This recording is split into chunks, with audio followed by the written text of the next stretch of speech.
অন্তর্বর্তী সরকারের প্রধান উপদেষ্টা অধ্যাপক ড. মোহাম্মদ ইউনূস বলেছেন, বাংলাদেশে হিন্দু বিদ্বেষী সহিংসতা নেই। এ বিষয়ে ভারত থেকে ভুয়া খবর প্রচার করা হচ্ছে। এখন ভারতের অন্যতম বিশেষত্ব হল ভুয়া খবর প্রচার করা। নিউ ইয়র্কে জাতিসংঘের সাধারণ পরিষদের অধিবেশনের ফাঁকে সংবাদ মাধ্যম জিটিওর সাংবাদিক মেহেদী হাসানকে দেয়া সাক্ষাৎকারে এসব কথা বলেন ড. ইউনূস। অন্তর্বর্তী সরকারের প্রধান উপদেষ্টা হিসেবে বেছে নেয়ার যে সিদ্ধান্ত দেশের মানুষ নিয়েছিল সে সম্পর্কে অধ্যাপক ইউনূস বলেন, আমি বিস্মিত হয়েছিলাম যখন জনগণ আমাকে অন্তর্বর্তীকালীন সরকারের প্রধান করার সিদ্ধান্ত নেয়। অনিচ্ছা সত্ত্বেও তা মেনে নিয়েছিলাম। তখন উচ্ছ্বসিত আন্দোলনকারীদের উদ্দেশ্যে বলেছিলাম, আপনারা যদি এত ত্যাগ স্বীকার করে থাকেন তবে আমি আমার সিদ্ধান্ত বদলাব।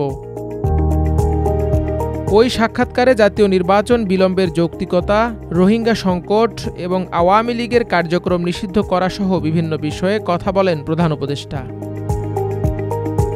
এদিন স্থানীয় সময় সোমবার জাতিসংঘের সদর দপ্তরে একাধিক বৈঠক করেন প্রধান উপদেষ্টা। এর মধ্যে সকালে জাতিসংঘ মহাসচিব অ্যান্তোনিও গুয়েতেরেসের সঙ্গে প্রধান উপদেষ্টার বৈঠক হয়। বৈঠকে আগামী জাতীয় নির্বাচনের মাধ্যমে বাংলাদেশ একটি সুষ্ঠু গণতান্ত্রিক ধারায় প্রবেশ করবে বলে প্রধান উপদেষ্টা জাতিসংঘের মহাসচিবকে অবহিত করেন।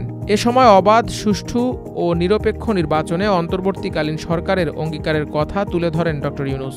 একই সঙ্গে ওই নির্বাচনে জাতিসংঘের সহযোগিতাও কামনা করেন তিনি।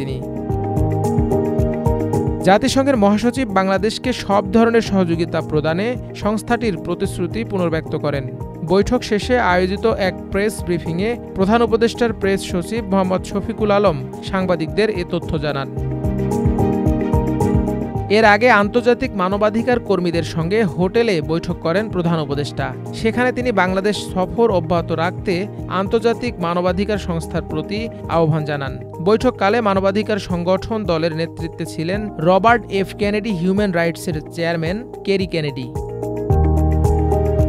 এ সময় প্রধান উপদেষ্টা জাতীয় নির্বাচনের জন্য বাংলাদেশের প্রস্তুতি, গুরুত্বপূর্ণ খাতে চলমান সংস্কার উদ্যোগ এবং মানবাধিকার উদ্বেগ মোকাবেলায় গৃহীত পদক্ষেপ সম্পর্কে প্রতিনিধি দলকে অবহিত করেন। তিনি বলেন, আমরা সম্পূর্ণরূপে ভেঙে পড়া একটি ব্যবস্থা দিয়ে শুরু করেছিলাম।